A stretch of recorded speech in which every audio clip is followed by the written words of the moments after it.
تو انگریز یہاں انٹر ہوا. کب انٹر ہوا؟ جب ہم زوال کا شکار تھے. آپ حیران ہوں گے، جب صرف 2 لاکھ کے ساتھ، کبھی 2 لاکھ سے زیادہ گورا اس ملک میں نہیں رہا، اور 20 کروڑ انسانوں پر حکومت کی. کس لیے کی؟ کہ وہ آپس میں لڑ کے مر رہے تھے، آپس میں لڑ کے فنا ہو رہے تھے، اور اجتماعی سوچ ختم ہو گئی تھی، اجتماعیت ختم ہو گئی تھی. تو 1757 میں سراج الدولہ کو شکست ہوئی، اور وہ اس کا حقدار تھا کہ اسے شکست ہوتی. سازش میں چھوٹا سا بہانہ ہے، سازش ہوئی، میر جعفر مل گیا، لیکن میر جعفر کا ملنا شکست کا سبب نہیں ہے، سبب نااہلی ہے. سراج الدولہ دن کے 12 بجے اٹھتا تھا، پورے بنگال کا بادشاہ، اور اس کے مقابلے میں کلائیو، لارڈ کلائیو، اس کی کلرک کی حیثیت تھی. وہ کم وقت دن چڑھنے سے پہلے گھوڑے پہ سوار ہوتا تھا، اور دن چھپنے کے بعد گھوڑے سے اترتا تھا. وہ سارا دن گھوڑے کی پشت پر، اور وہ سارا دن رات کنیزوں کے درمیان، لونڈیوں کے اندر سراج الدولہ، اور دن میں سوئے ہوئے ہیں. نواب صاحب 12 بجے اٹھیں گے تو شکست تو پھر مقدر ہے. میدان ان کے ہاتھ میں ہوتا ہے جو میدان میں کھڑے ہوتے ہیں. راگ و رنگ، ناچ گانا، موسیقی، یہ زوال کی نشانیاں ہیں. جو قومیں تباہ ہوتی ہیں وہ سارنگی کی سر پہ تباہ ہوتی ہیں. جو قومیں سر اٹھاتی ہیں وہ تلوار کی جھنکار پہ سر اٹھاتی ہیں، وہ تیر کی سنسناہٹ پہ سر اٹھاتی ہیں. میری ساری نسل گانے بجانے میں ڈوب چکی ہے، اور میرے دانشور اس کو تہذیب اور ثقافت کا نام دینے کے لیے سارے زور لگا رہے ہیں. ارے مجھے چھوڑ دو، میری بات دیوار پہ مار دو. پاگلو، اپنے شاعر کو پڑھ لو جس کو تم سارے مانتے ہو. تجھ کو بتاتا ہوں کہ تقدیر امم کیا ہے، شمشیر و ثنا اول، طاؤس و رباب آخر. جب قومیں اٹھتی ہیں تو ان کے نغمے تلوار کی جھنکار ہوتی، گھوڑوں کی ہن ہناہٹ ہوتی ہے. ولادیات ذبحان، قربان جو میرا اللہ گھوڑوں کے ہن ہنانے کی قسم اٹھا رہا. ہائے ہائے ہائے ہائے. ولادیات ذبحان فالموریات قدحا فالمغیرات صبحا فاثرن به نقعا ووسطن به جمعا. تیمور نے دنیا فتح کی، کبھی محل میں زندگی نہیں گزاری، خیموں میں کم وقت سوتا رہا، ساری زندگی خیموں میں سویا.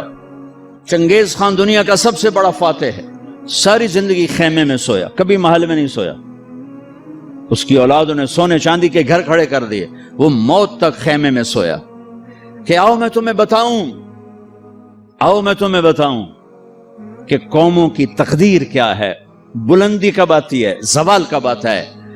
جب شمشیر ہوتی ہے، تیر و تلوار کے نغمے ہوتے ہیں تو یہ اوپر اٹھتے ہیں، اور جب تانسین ہوتے ہیں اور طبلے کی تھاپ ہوتی ہے اور سارنگی کی سر ہوتی ہے اور گانے والی کیا آواز ہوتی ہے، تو پھر وہ قومیں سو جاتی ہیں، ڈوب جاتی ہیں، ہلاک ہو جاتی ہیں، تباہ ہو جاتی ہیں.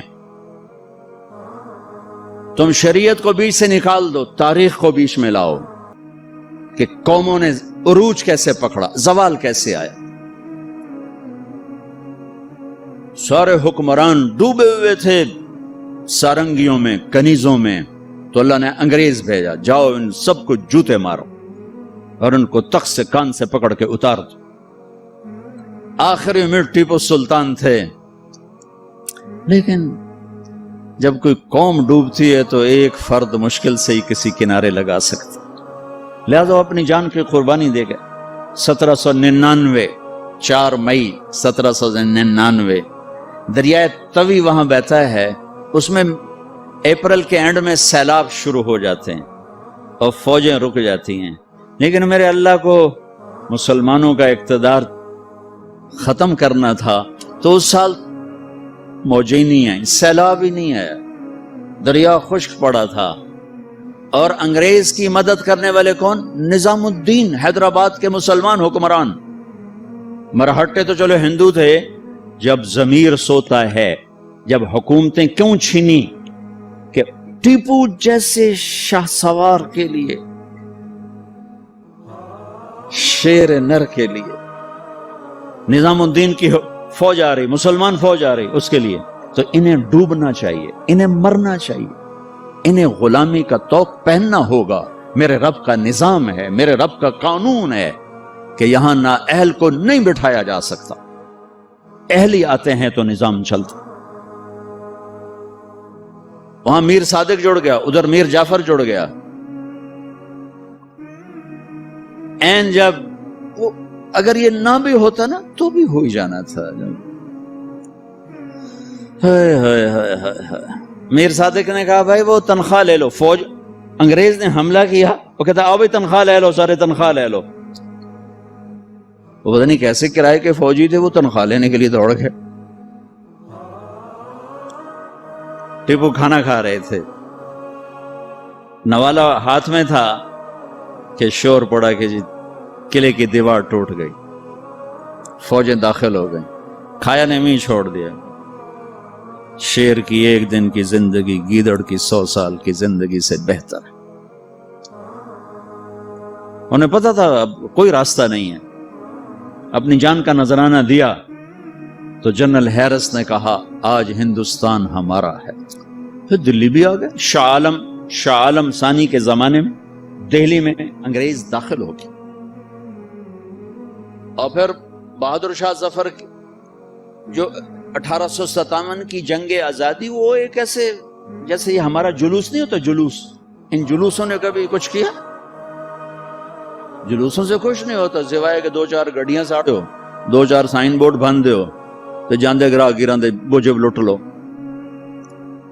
تو وہ ایک جلوس تھا، نہ کوئی نظم تھا، نہ کوئی ترتیب تھی۔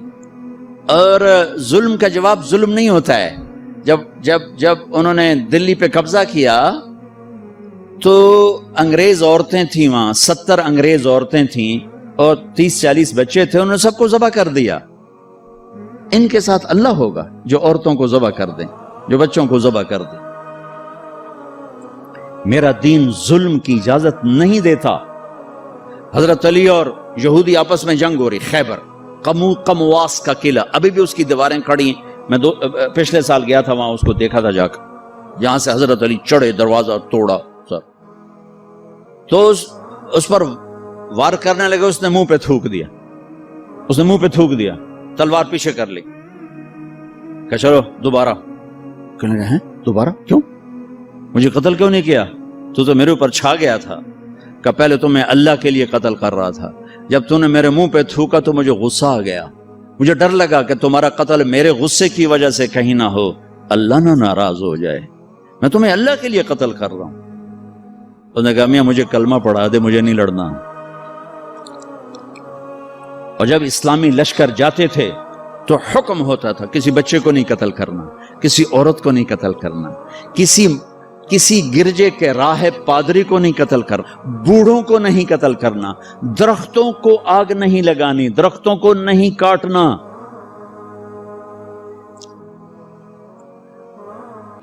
اس نے ناکام ہونا ہی تھا، لیکن اس میں مرزا الہی بخش، نجف خان، نواب شجاع الدولہ، یہ 3 آدمی اس میں ذریعہ بنے۔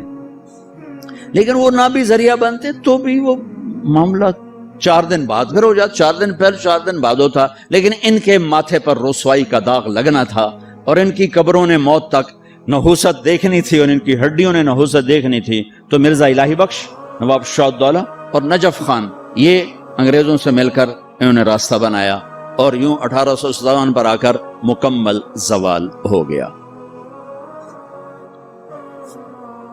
اور پنجاب میں رنجیت سنگھ آ گیا، ایک گجرانوالے کا تھا، ڈاکو سے بادشاہ بن گیا، لیکن کم وقت اتنا کامیاب حکمران نکلا کہ انگریز آنکھ نہیں اٹھا سکے جب تک رنجیت سنگھ زندہ رہا۔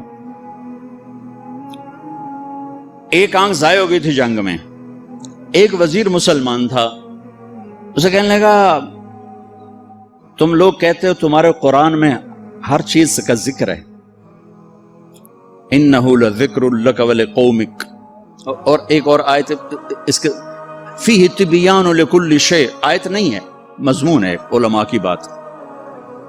انہوں نے کہا جی، وہ کہنے لگا میرا نام کہاں ہے، میرا نام قرآن میں کہاں ہے؟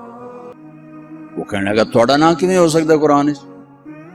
اس کہ پھر توڑے علماء کیوں آندن قرآن ہر شے؟ وہ چپ ہو گیا۔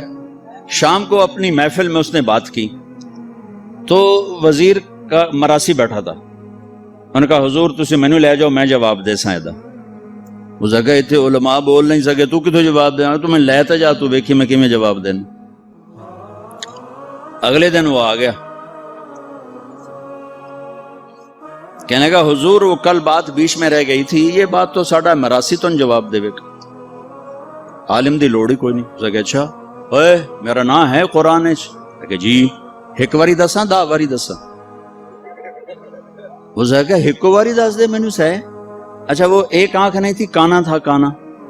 تو اس نے کہا ساڈا قرآن 100 واریاں دا کان من الکافرین، کان من الکافرین، ایک کافر ہونا ہے تے کانا ہونا ہے تے تو ہی ہوتا ہے، اور کیڑا ہے؟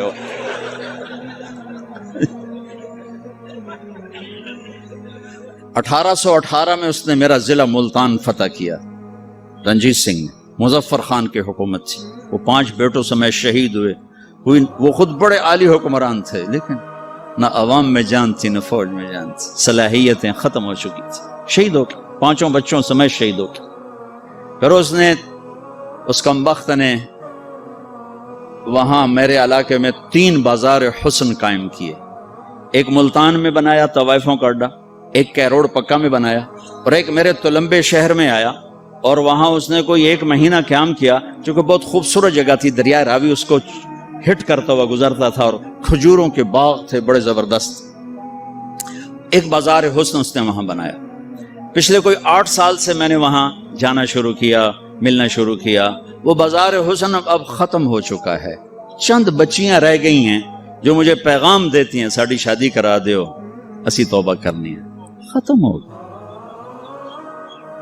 کوئی فتوے نہیں دیے، ان کو محبت، ان کو بیٹیاں کہا، ان کے سر پہ ہاتھ رکھے۔ ابھی بھی 2 کو میں نے بھیجا ہوا ہے عمرے کے لیے اپنے اسی بازار حسن سے، انہوں نے مجھے وہاں سے فون کر کے رو رو کے ان کا برا حال، وہ مجھے دعائیں دے رہی کہ ایسا تو کدی رب دا نا ہی نہ سنیا، تو سانو رب دا گھر بھی کھا چھڑے۔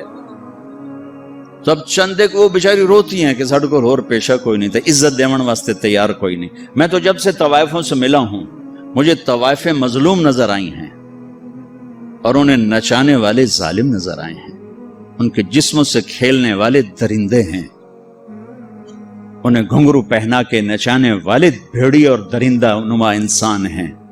وہ تو مظلومیت کی ایک عجیب داستان ہے۔ کون عورت ہے جو روزانہ کسی کے لیے تیار ہو؟ کس عورت کی فطرت ہے کہ وہ ہزاروں ہوسناک نظروں کے سامنے ناچے اور گھنگرو باندھے؟ وہ سٹیج پر ان کا گھنگرو چھنکتا ہے اور تنہائی میں ان کی آنکھیں چھلکتی کہ میرے دیس کے مالداروں کا ظلم ہے کہ وہ انہیں نچانے کے لیے تو تیار ہیں، انہیں چادر پہنانے کے لیے تیار نہیں ہیں۔ میں زمینداروں کا بیٹا ہوں، میں نے سب اپنی آنکھوں سے دیکھا۔ ہاں،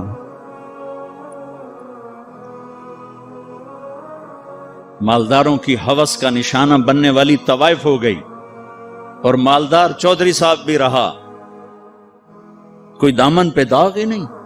میاں صاحب کا میاں صاحب رہا، شیخ صاحب کا شیخ صاحب رہا، افسر کا افسر رہا، اور اس کے ماتھے پہ طوائف کا داغ لگا جو موت بھی نہ